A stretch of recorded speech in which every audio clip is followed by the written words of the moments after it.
chapter we will learn about the properties of light and light related instruments.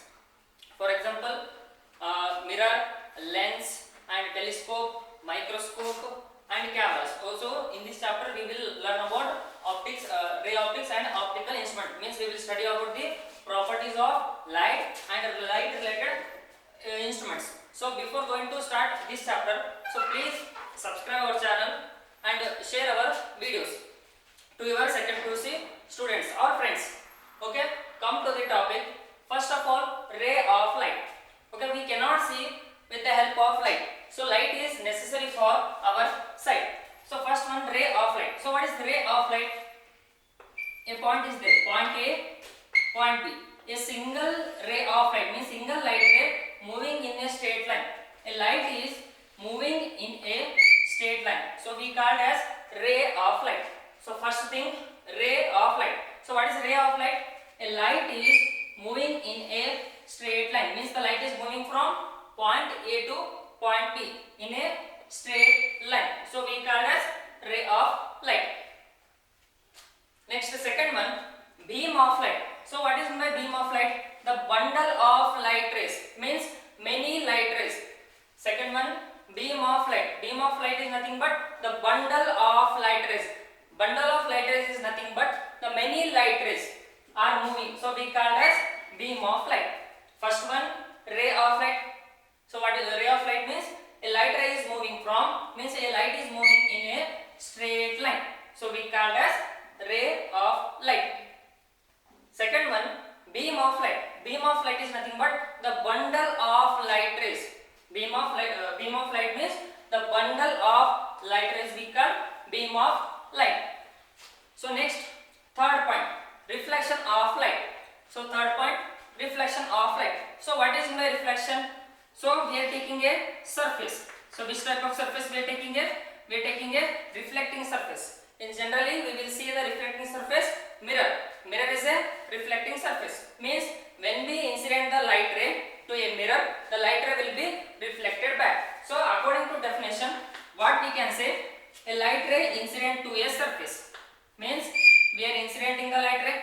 First, we are taking a reflecting surface. So reflecting surface is a mirror. Mirror is a reflecting surface. We are incidenting the light ray. The light ray is returned back to the same medium. When we incident the light ray is returned back to the same medium. The light ray we call reflection of light. Third point, what we are discussing? Reflection of light. So what is the reflection of light? So we are taking a reflecting surface. So these lines are called as rough surface. So we have to indicate the which one is smooth surface, which one is rough surface. The lines showing the rough surface. First of all, we are incidenting the light ray. When we incident the light ray is returned back to the same medium. So we call reflection of light. So we call angle of incidence I, angle of reflection R. We have to denote angle of incidence I, angle of reflection R. So we are drawing a normal line. So what is my normal line? We have to draw a line. It is an imaginary line. It is perpendicular to surface. We are drawing a line which is perpendicular to surface. So that line we call normal line. Here this line is a incident light ray and this line is reflecting light ray and this is normal line. So these three concepts clear. So reflection of light consists of totally two laws. First law and second law. Total reflection of light consists of total two laws. First law tells that the angle of incidence is equal to angle of reflection. The angle of incidence is equal to angle of reflection. Means at which angle we are incidenting the light ray, the reflected light ray angle also same. Means we are incidenting the light ray on 30-degree angle. The reflected light ray also 30 degree. First law tells that the angle of incidence is equal to angle of reflection. So if we incident, the incidenting angle is 30 degree, the reflected angle also 30 degree. Okay, we are discussing reflection of light. First law completed. Next, second law. So all of you got first law, angle of incidence is equal to angle of reflection.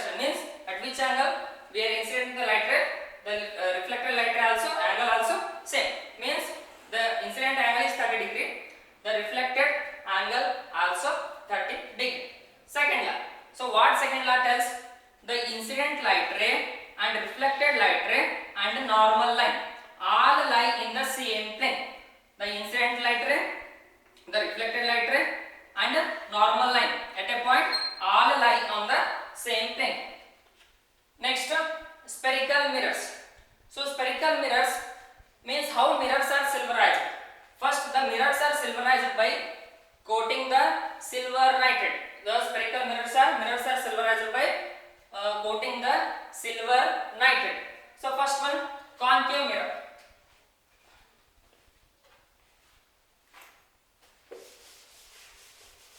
Okay, concave mirror. Concave mirror means first we are taking a spherical surface.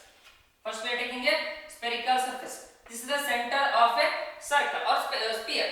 So we are taking a spherical surface. This is the center, we call C.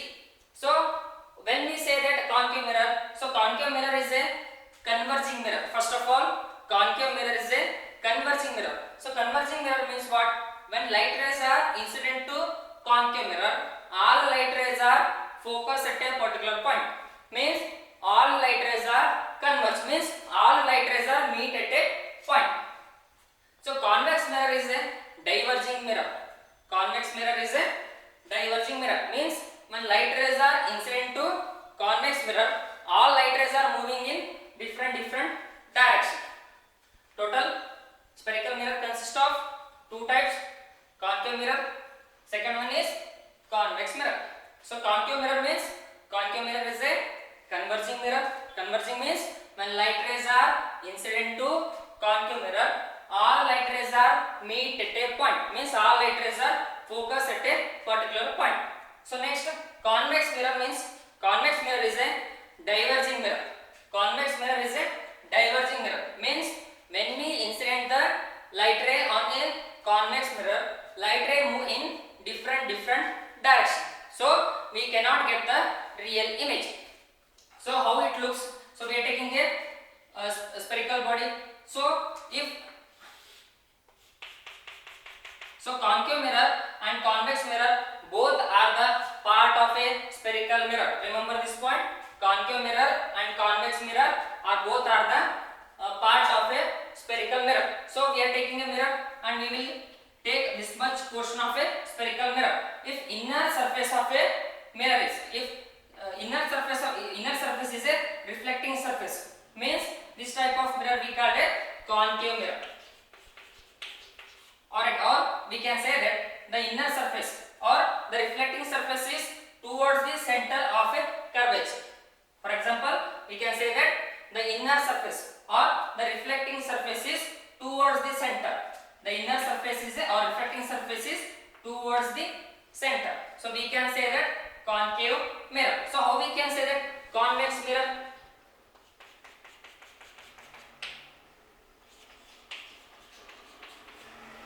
So how we can say that convex mirror? The reflecting surface is away from the center. If the reflecting surface is away from the center, so we call as convex mirror. So we are discussing ray of light, beam of light, reflection of light, first law and second law. Spherical mirror consists of total two types: concave mirror, convex mirror. So concave means, once again I will tell, the reflecting surface. So these lines are indicates the rough surface. The lines are indicates the rough surface. Means if the reflecting surface is towards the center, if the reflecting surface is towards the center, means we can say that a concave mirror. If the reflecting surface is away from the center, we can say that convex mirror. So concave mirror is a converging mirror, convex mirror is a diverging mirror. Next one, some important terms related to mirrors. Okay, some important terms related to mirror. So first of all, pole. So what is meant by pole? So for example, you can consider concave mirror or convex mirror. So I am taking a concave mirror. The center point of a concave mirror we called pole. So we are taking a concave mirror. So first of all, we are taking a concave mirror. The center point of a concave mirror we called pole. So denoted as P. the center point of a concave mirror, then we can say that pole. So second one, center of curvature. So every mirror, every spherical mirror, so concave mirror and convex mirror, I told that these are the part of spherical mirror. Concave mirror and convex mirror, these are the part of spherical mirror. The center of a spherical mirror, we can say that center of curvature. The center point of a spherical mirror. Here, if we imagine, if we draw a dotted line like a sphere, means the center point of a spherical mirror, we can say that center of curvature, denoted as C. So principal axis, third point, principal axis, a straight line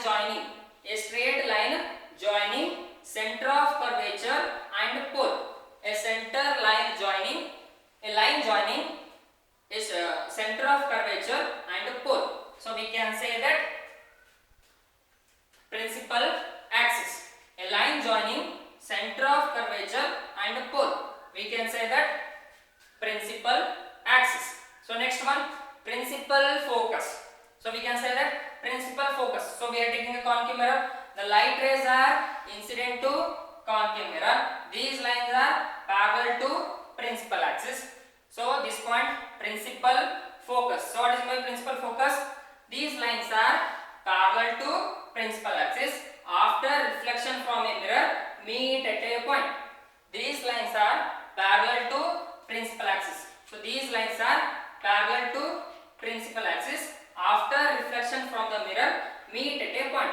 So that point we call principal focus. Principal focus is denoted as capital F.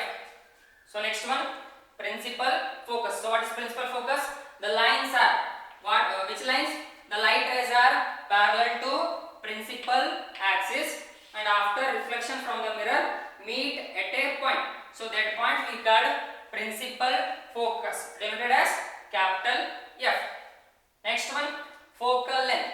Next one, focal length. The distance between pole and principal focus means the distance between P and F. The distance between P and F. So we can say that focal length, denoted by small f. Principal focus is denoted by capital F and focal length is denoted by small f. So see once again, pole. Pole means the center point of a concave mirror or convex. The center point of a concave mirror. We can say that pole.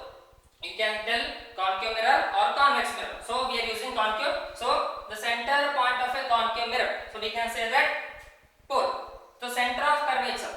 Center of curvature means the line, the center point of a spherical mirror. Center point of a, not a concave mirror. Center point of a spherical mirror. So we can say that center of curvature C. Next, principal axis. Principal axis means the line that joins. The line that joins center of curvature and the pole. The line that joins center of curvature and the pole. So we can say that principal axis. So principal focus means the lines are which lines? The light rays are parallel to principal axis. This is the principal axis. The light rays are parallel to principal axis. After reflection from the mirror, meet at a point. So that point we call principal focus. Next, focal length. Focal length means, in short form, the distance between pole and principal focus. The distance between pole and principal focus. So we can say that focal length f. Next, aperture.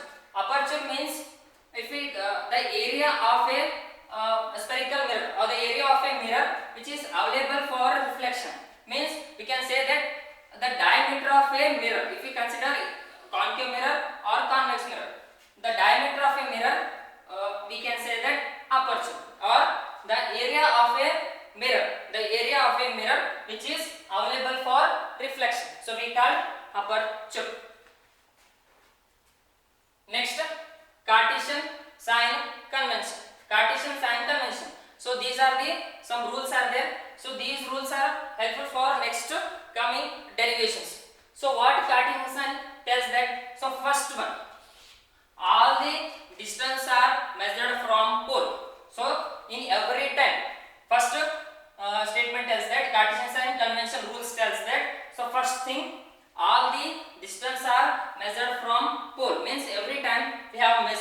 distance from pole. So second one, distance are measured towards the light direction taken as positive.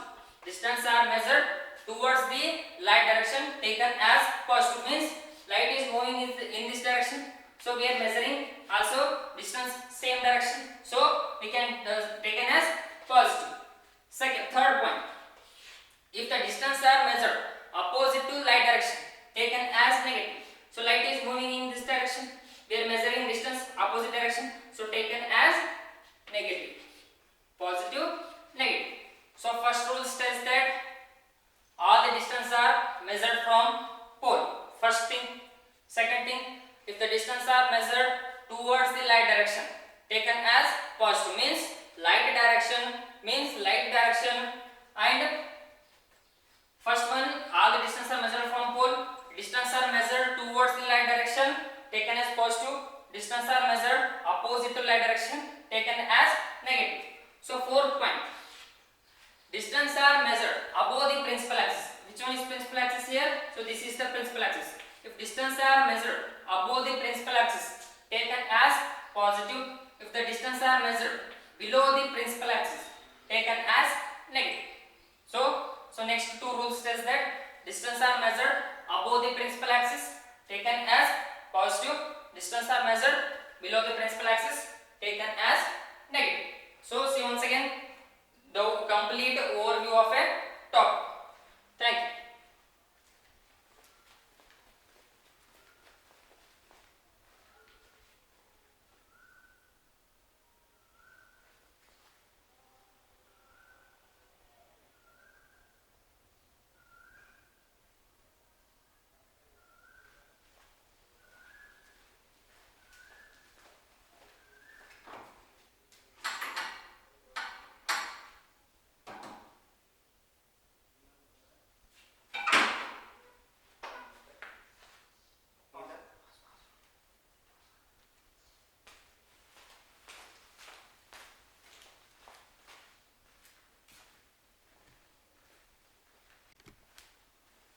Okay, next derivation, relation between focal length and radius of curvature.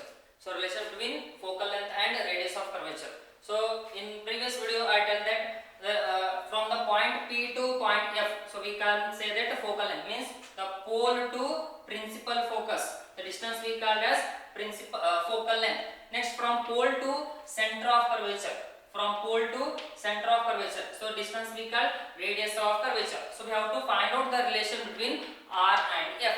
In this derivation we have to derive the relation between R and F. So first of all, the light ray is incidenting. So which type of mirror we are taking? We are taking a concave mirror. So which type of mirror we are taking? We are taking a concave mirror. So concave mirror is converging mirror. When light rays are incident on a concave mirror at a point M, so where we are incidenting the light ray? We are incidenting the light ray at a point M. So after reflection from a mirror, the light ray is focused at a particular point. That point we call principal focus F. And next, the incident angle also theta and reflected angle also theta. So for the angle, first we have to consider the angle M, and we have to draw a perpendicular line. We have to draw a line from the point M and perpendicular to principal axis. We have to draw a line. We have to draw a line perpendicular to principal axis, meet at a point M. Next, consider an angle MF. Consider an angle MCD. Consider an angle MCD. The angle is theta. Consider triangle MFD is 2 theta. So consider angle MCD. MCD angle is theta. Consider an angle triangle MFD. Where is the MFD? MFD angle is 2 theta. Why we are writing here 2 theta? We are writing theta and theta. So means the sum of two interior angle is equal to exterior angle. The sum of two interior angle is equal to exterior angle. So MFD is theta. Sorry, MCD is theta. MFD also is 2 theta.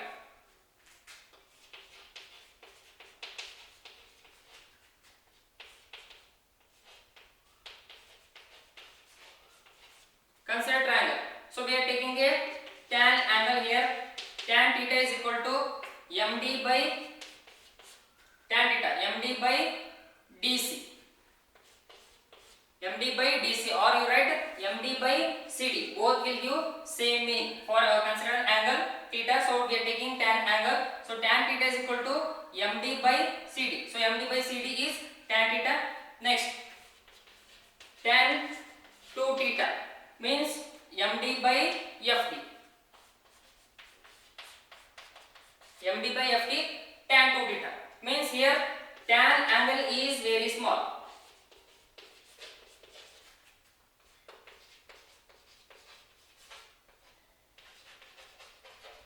Here tan angle is very small because of this incident light ray is very close to principal axis. This incident light ray is very close to principal axis. So that we have to consider tan theta is equal to theta. So consider equation 1, equation 2.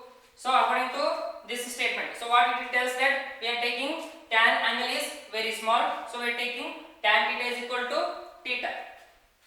Next, tan theta is equal to theta means consider theta is equal to MD by CD, or 2 theta is equal to MD by FD. So tan theta is equal to very small. So why we are taking tan theta is equal to very small? This incident light ray is very close to principal axis. This incident light ray is very close to principal axis. So we are taking tan theta is equal to theta. Consider angle. Consider equation 3, equation 4. Next, divide equation 4 by 3. Divide equation 4 by 3. So what is equation 4? 2 theta is equal to MD by FD. So theta is equal to MD by CD. So MD get cancelled. So theta get cancelled. So 2 is equal to what is remaining? CD by FD, or we can write FD is equal to CD by 2. So see once again, 2 theta is equal to MD by FD, theta is equal to MD by CD. So theta get cancelled, MD get cancelled. What is remaining? 2 is equal to CD by FD, or FD is equal to CD by 2. So see in this equation, FD means this D point is very close to P. This D point is very close to P. So we can write that FD is equal to FP means D is very near with P. D point is very near with P. So we can consider as FD is equal to FP. And next, CD is equal to CP means CD means CD point is very close to the point P. So we can consider in the place of CD we are writing CP. So what FP tells that from point F to point P. So we are denoting F means in the place of FD or CP we will write the small f. Small f gives the relation of focal length. So CD means C to D means or C to P. So both will give the same meaning because of it will test the radius of curvature R. So in the place of CD, I will write in the place of FD, I will write small f. In the place of CD, I will write R. So the relation is F is equal to R by 2. So the relation between focal length and radius of curvature is F is equal to R by 2. So I hope you all are understood this concept. Otherwise you have doubt means, so subscribe our channel and comment on